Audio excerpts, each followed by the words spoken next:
വിദേശി നിക്ഷേപകരെ ആകർഷിക്കുന്നതിനും നിക്ഷേപ സൗഹൃദാന്തരീക്ഷം മെച്ചപ്പെടുത്തുന്നതിനും ആഗോള വളർച്ച നേടുന്നതിനെയും ലക്ഷ്യമാക്കി പുതിയ പദ്ധതികളുമായി ഒമാൻ.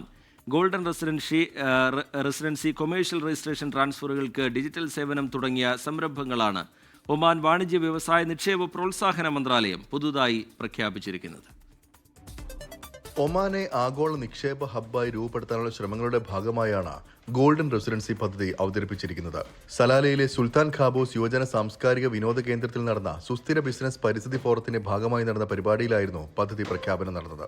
ഈ മാസം 31 മുതൽ പുതിയ പദ്ധതികൾ ഔദ്യോഗികമായി പ്രാബല്യത്തിൽ വരുമെന്ന് മന്ത്രാലയത്തിലെ ആസൂത്രണ വിഭാഗം ഡയറക്ടറും ഡിജിറ്റൽ ട്രാൻസ്ഫോർമേഷൻ വിഭാഗം തലവനുമായ മുബാറക് ബിൻ മുഹമ്മദ് അൽ ദൌഹാനി പറഞ്ഞു. കമ്പനികളുടെ കൊമേഴ്ഷ്യൽ രജിസ്ട്രേഷൻ ട്രാൻസ്ഫറുകൾക്ക് ഇലക്ട്രോണിക് സർട്ടിഫിക്കേഷൻ വഴിയുള്ള ഡിജിറ്റൽ സേവനം ലഭ്യമാക്കുന്നതോടെ നിക്ഷേപകർക്ക് സമയവും ചെലവും കുറയുന്ന രീതിയിൽ സേവനം ലഭ്യമാകും.